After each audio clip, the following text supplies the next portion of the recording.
In this video, I'm going to show you how to bend shapes in Tinkercad.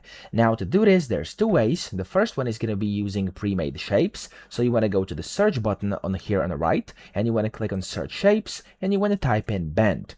Now in here you have a bunch of different bend shapes. You can use whichever one you want of these. For example, this one, which is called a bend pipe, you can just click on it and of course use it. And as you can see, it's kind of a bend pipe over here. And if you want to change the bend, you can just go to click on it, and then over here inside the properties, you can find the bend angle, and you can of course change this, and it's going to adjust accordingly and make the bend that you actually want. Okay, so that's the first way to do this. Of course, you have leading length, etc. There's a bunch of different things you can change here and create your own personal pipe or bend or whatever you want to create. Okay, that's the first way to do this. But the second one is using a tool over here inside the basic shapes, which is called scribble. So if you click on scribble and place it on here, you're going to be presented with this over here, which is basically like a drawing board, and in here you want to draw your bend shape that you want to use and then confirm it, and you'll be good to go. So I'm just going to go and use this basic tool over here, which is the drawing tool, and I'm going to draw like a slide bend over here. We're going to make it like this. Okay, don't worry if it's not perfect. You can just simply click on this button over here and it's going to undo.